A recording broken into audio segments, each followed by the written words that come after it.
সে অনেক দিন আগের কথা।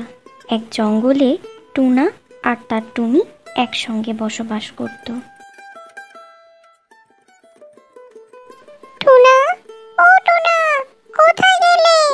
আমি তো তোমাকে খুব মিস করছিলাম, তাই তো তাড়াতাড়ি চলে এলাম। তাই তুমি আমাকে খুব ভালোবাসো, তাই না টুনি?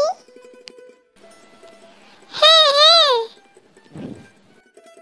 তারা দুজনে দুজনকে খুব ভালোবাসতো, একসাথে গান গাইতো, একসাথে উড়ে বেড়াতো।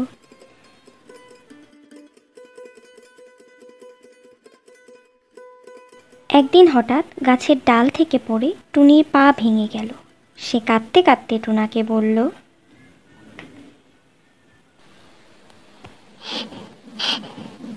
আমার পা ভেঙে গেছে, এখন আর আমি আগের মতো উঠতে পারবো না। তুমি আমাকে ছেড়ে চলে যাবে না তো? দেখো, আমি আমার ডানা ছেঁটে ফেললাম, এখন তো আর আমি চাইলেও তোমাকে ছেড়ে যেতে পারবো না। সত্যি তুমি আমাকে এত ভালোবাসো? তুমি আমার জন্য তোমার ডানা ছেঁটে ফেললে?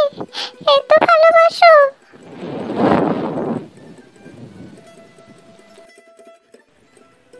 তার কিছুদিন পর টুনির পা ভালো হয়ে গেল।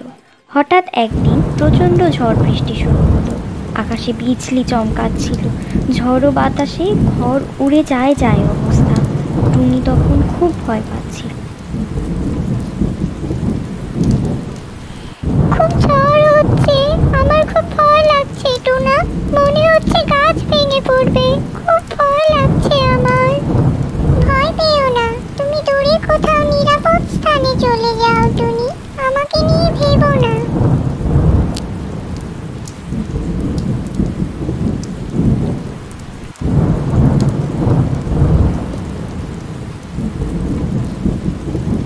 টুনি নিরাপদ স্থানের আশায় কিছুটা দূরে তার মামার বাড়ি চলে গেল।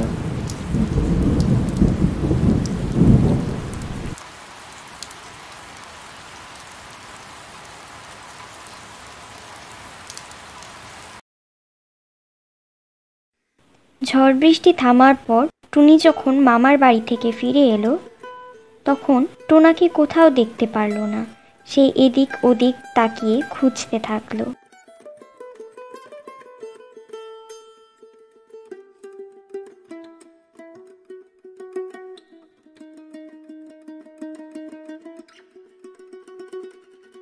তারপর দেখলো ঝড়ে তাদের বাড়ির চাল পড়ে গেছে।